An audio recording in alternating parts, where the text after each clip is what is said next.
दोस्तों, हमारा हिंदी सिनेमा, जिसे हम बॉलीवुड सिनेमा भी कहते हैं, सबसे पहले जब हमारे सामने आया तो वो मूक भाषा में आया, यानी कि तस्वीर तो थी लेकिन उसमें आवाज़ नहीं थी। और 1933 में पहली फ़िल्म आई आला मारा, जिसमें आवाज़ आई।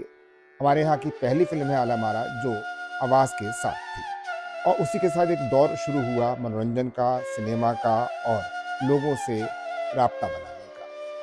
भारतीय रजतपट की पहली स्टार अभिनेत्री, जो अपने समय से बहुत पहले की सोच रखने वाली आधुनिक समाज की अभिनेत्री थी। इन्हें अपने गर्म मिजाज के चलते ड्रैगन लेडी का भी खिताब मिला था। जिस दौर में लड़कियों को घर से बाहर निकलने की इजाज़त भी नहीं थी, उस दौर में उन्होंने अभिनेत्री बनकर लड़कियों के लिए नए रास्ते खोले। जी, हम बात कर रहे हैं भारतीय सिनेमा की पहली हीरोइन देविका रानी की। 1933 में जब भारत में बोलती फिल्म का आगमन हुआ, तब देविका रानी ने सिल्वर स्क्रीन पर लगभग 4 मिनट का लिप टू लिप किस का दृश्य देकर उस समय के समाज को अचंभित कर दिया था। इसके लिए देविका रानी की काफी आलोचना भी हुई और फिल्म को प्रतिबंधित भी किया गया। इस फिल्म ने अंतर्राष्ट्रीय लोकप्रियता हासिल की और उन्हें प्रसिद्धि के शिखर पर पहुंचा दिया। ये यूरोप में रिलीज होने वाली पहली अंग्रेजी भाषा में बनी भारतीय फिल्म थी, जिसके लंदन में विशेष शो आयोजित किए गए और विंडसर पैलेस में शाही परिवार के लिए इसका विशेष प्रदर्शन भी किया गया था। उन्होंने अपनी फिल्मों के माध्यम से, यानी कि देविका रानी ने जर्जर सामाजिक रूढ़ियों और मान्यताओं को चुनौती देने के लिए नए मानवीय संवेदनाओं और मूल्यों को स्थापित करने का काम। उनकी हर फिल्म को क्लासिक का दर्जा हासिल है।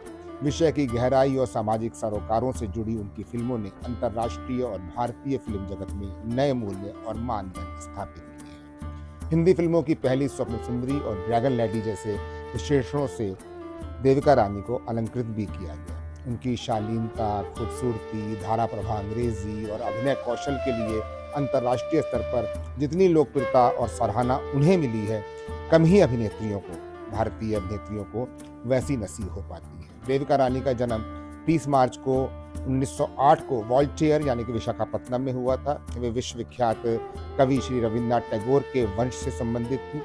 श्री टैगोर उनके चचेरे परदादा थे। देविका रानी के पिता कर्नल M.N. चौधरी मद्रास के पहले सर्जन जनरल थे। उनकी माता का नाम श्रीमती लीला चौधरी था। स्कूल की शिक्षा समाप्त करने के बाद 1920 के दशक के आरंभिक वर्षों में देविका रानी नाट्य शिक्षा ग्रहण करने के लिए लंदन चली गई और वहां से वे Royal Academy of Dramatic Art RADA और रॉयल एकेडमी ऑफ म्यूजिक नामक संस्थाओं में उन्होंने एडमिशन लिया और उन्होंने आर्किटेक्चर, टेक्सटाइल एवं डेकोर डिजाइन विधाओं में अध्ययन किया और एलिजाबेथ आर्डन में काम करने लगी। अध्ययन काल के मध्य देविका रानी की मुलाकात हिमांशु रॉय से हुई। हिमांशु रॉय ने देविका रानी को लाइट ऑफ एशिया नामक अपने पहले प्रोडक्शन के लिए सेट डिजाइनर बना दिया। सन 1929 में उन दोनों ने शादी कर ली। शादी के बाद हिमांशु रॉय को जर्मनी के प्रख्यात UFA स्टूडियो में ए थ्रो ऑफ डाइज नामक फिल्म बनाने के लिए निर्माता का काम किया था और वे देविका के साथ जर्मनी आ गए। देविका रानी ने जर्मन सिनेमा से खुद वो बहुत इंस्पायर्ड थी और जर्मन एक्ट्रेस मर्लिन डिट्रिच की वो काफ़ी फॉलोअर थी, उनको फॉलो करती थी। उनकी एक्टिंग स्टाइल की तुलना ग्रेटा गार्बो से भी की जाती थी, जिस कारण उन्हें इंडियन गार्बो जैसे कॉम्प्लीमेंट भी दिए गए थे।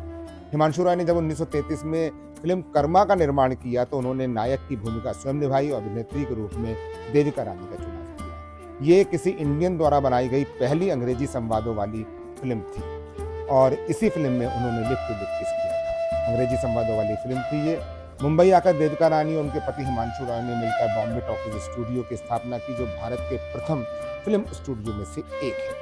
बॉम्बे टॉकीज को जर्मनी से मंगाए गए उस समय के अत्याधुनिक उपकरणों से सुसज्जित किया गया था और वर्ष 1935 में फिल्म जवानी की हवा का निर्माण किया था। देविका रानी अभिनीत ये फिल्म सफल रही। इसमें अशोक कुमार, लीला चिटनीस, मधुबाला यानी कि बेबी मुमताज आदि कलाकार फिल्म जगत को बॉम्बे टॉकीज की ही देन है। यूसुफ खान को भी ज्वार भाटा में हीरो बनाकर दिलीप कुमार का नाम देविका रानी ने ही दिया, यानी कि दिलीप कुमार की एंट्री भी फिल्म इंडस्ट्री में देविका रानी द्वारा कराई गई है। 1936 में आई फिल्म अछूत कन्या में देविका ने एक दलित लड़की का किरदार निभाया और खुद इसमें एक गाना भी गाया। इस फिल्म के बाद उन्हें first lady of Indian screen और ड्रीम गर्ल की उपाधि भी मिली। सरोजिनी नायडू उन दिनों देविका रानी की फ्रेंड थी। उनके ही कहने पर पंडित जवाहरलाल नेहरू ने अछूत कन्या की फिल्म देखकर वे काफ़ी प्रभावित हुए। उन दिनों मुंबई के गवर्नर सर रिचर्ड टेम्पल भी उनके फैन थे। अछूत कन्या के अलावा किस्मत, शहीद, मेला जैसी तमाम लोकप्रिय फिल्मों का निर्माण वहाँ पर हुआ। अछूत कन्या उनकी बहुचर्चित फिल्म है, क्योंकि वह फिल्म एक अछूत कन्या और एक ब्राह्मण युवा के प्रेम प्रसंग पर आधारित है। सन 1940 में हिमांशु राय का निधन हो गया। देविका रानी ने बॉम्बे टॉकीज का पूरा कार्यभार संभाल लिया। चीफ कंट्रोलर ऑफ डायरेक्टर के नाते उन्हें स्टूडियो मैनेजमेंट से लेकर बिजनेस तक सारा काम देखना पड़ता था। फिर भी उन्होंने अपने निर्देशन में बनी किसी भी फिल्म का स्तर कम नहीं होने दिया। पुनर्मिलन, किस्मत जैसी फिल्में उसी समय की देन है। हालांकि एक तरफ वे स्टूडियो का कार्यभार देख रही थी, तो दूसरी तरफ उनके मन में अभिनय को लेकर भी एक कश्मकश चल रही थी। और बॉम्बे टॉकीज के साथ जुड़े सरदार मुखर्जी और अशोक कुमार अलग होकर फिल्मिस्तान स्टूडियो से जुड़ गए थे। इन्हीं दोनों जब वे दिलीप कुमार की पहली फिल्म जौहर भाटा जो 1944 में बनी थी के प्रोडक्शन पर काम कर रही थी, तब सेट के डिजाइन के लिए उनकी मुलाकात एक रूसी चित्रकार स्फुलोत्सा रॉरेर के साथ हुई। दोनों ने एक साल बाद 1945 में शादी कर ली और कुछ समय बाद 1954 में बॉम्बे टॉकीज बंद कर दी। फिल्मी कैरियर छोड़कर देविका रानी कुल्लू रहने चली गई। फिर 4 साल बाद बेंगलुरु शिफ्ट हो गई। देविका रानी को भारतीय सिनेमा के सर्वोच्च सम्मान दादा साहब फाल्के पुरस्कार और सोवियत लैंड नेहरू पुरस्कार सहित दर्जनों सम्मान मिले। फिल्मों से अलग होने के बाद भी वह विभिन्न कलाओं से जुड़ी रही। वह नेशनल अकेडमी के अलावा ललित कला अकादमी, राष्ट्रीय हस्तशिल्प बोर्ड और भारतीय सांस्कृतिक संबंध परिषद जैसी संस्थाओं से संबंधित रही। इसके अलावा देविका रानी फिल्म इंडस्ट्री की प्रथम महिला बनी जिन्हें पद्मश्री से नवाजा गया। 9 मार्च 1994 को देविका रानी रॉरेर का निधन हो गया। तो ये कहानी थी देविका रानी की, जो हमारे बॉलीवुड के रजत पट की पहली नायिका हैं, पहली बोल्ड नायिका हैं और पहला लिप किस देने वाली एक ऐसी नायिका जिन्होंने उस समय के संसार को, समय के समाज को हिला के रख दिया था। और उन्होंने यानी कि देविका रानी ने इंटरनेशनल फेम भी पाया और सबके दिल भी जीते और बहुत सारी हीरोइंस का रास्ता आने के लिए खोला।